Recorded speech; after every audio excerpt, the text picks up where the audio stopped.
একটা নিরপেক্ষ ভোট সেটা শুধু বিএনপির জন্য না, সকল রাজনৈতিক দল এবং দেশের মানুষের জন্য দরকার।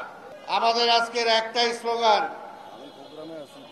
এই মুহূর্তে দরকার নির্বাচিত সরকার। এটাই হলো আমাদের স্লোগান এবং এটাই এই মুহূর্তে সবচেয়ে গ্রহণযোগ্য স্লোগান। জনগণের দাবি একটাই, কি কারণে যে দীর্ঘ 17 বছর যাবৎ আমরা একটি নির্বাচিত সরকারের জন্য অপেক্ষা করছি, আন্দোলন করেছি, এই পর্যন্ত অনেক নেতা কর্মী শহীদ হয়েছেন, কিন্তু এখনো আমরা সেই নির্বাচনও পাই নাই, সেই গণতন্ত্রও পাই নাই। গণতন্ত্র আর নির্বাচন একটা সোনার হরিণে রূপান্তরিত হয়েছে। এখনো অনেকে বলেন, যেমনি শেখ হাসিনা বলতো নির্বাচন কেন দিব, ওই তারেক আইসা দেশ চালাবে এটার জন্য। এখনো অনেকে বলেন নির্বাচন কেন দিব, ওই বিএনপি ক্ষমতায় যাবে এটার জন্য। ভাই, জনগণ যদি বিএনপিকে পছন্দ করে তাহলে আপনারা তো চুলকায় কেন? জনগণের অধিকার, জনগণ ঠিক করবে দেশ পরিচালনা কে করবে। জনগণ বুঝে না, ওনারা 40-50 জনই সবচেয়ে বুঝদার, এই দেশে ওনাদের চেয়ে আর বেশি কেউ বুঝে না। তাহলে যারা বুঝদার,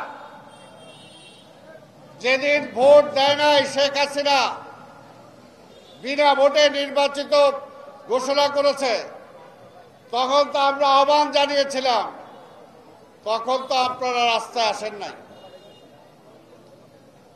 আমরা বলেছি এই আন্দোলন, এই ভোটের অধিকারের আন্দোলন, এই গণতন্ত্র শুধু বিএনপির জন্য না, সকল রাজনৈতিক দলের জন্য দরকার, এমনকি আওয়ামী লীগের জন্যও দরকার।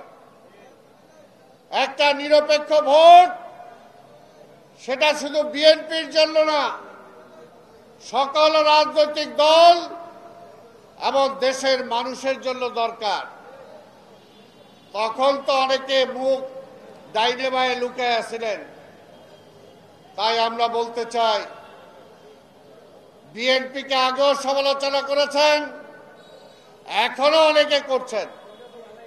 শেখ হাসিনাও বলতো বিএনপিরে কেউ চায় না, বিএনপির কোনো নেতা নাই, বিএনপি নাকি এই দলের, এই দেশের মানুষ ভালোই বাসে না, কিন্তু আবার বিএনপির ভয়ে নির্বাচন দেয় না। এখনো যারা ওই সাদা জামা পরা লোকজন, 17 বছর ঘাম ঝরে নাই, রক্ত ঝরে নাই, তারা বলেন যে না, বিএনপি ক্ষমতায় গেলে বিএনপি যে সংস্কার করবে তার কোনো গ্যারান্টি নাই।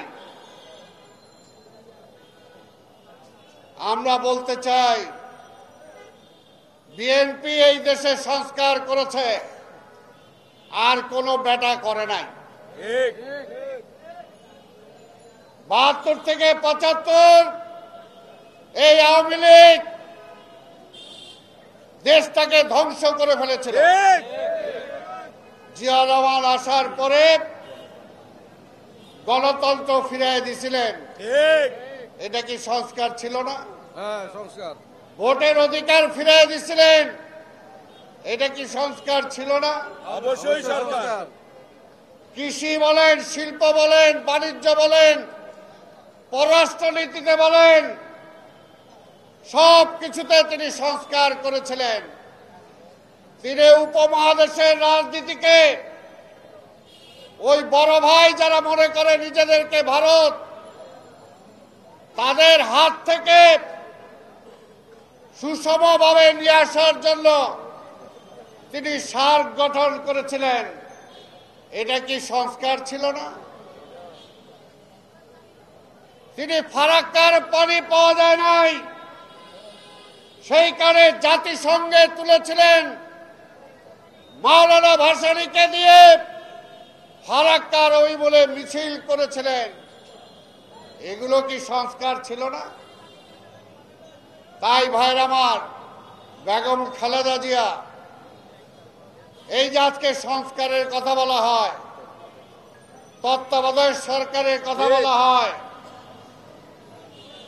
96 সালে তিনি প্রধানমন্ত্রী হয়ে যাওয়ার পরেও এই আওয়ামী লীগ, এই জামাত, বিরোধী রাজনৈতিক দল বলেছিল যে তত্ত্বাবধায়ক সরকারের অধীনে নির্বাচন ছাড়া আমরা মানি না, তত্ত্বাবধায়ক সরকারের ব্যবস্থা করতে হবে। তাই বেগম খালেদা জিয়া 96 নির্বাচনটাই দিয়েছিলেন এই তত্ত্বাবধায়ক সরকার ব্যবস্থা যাতে আনা যায়।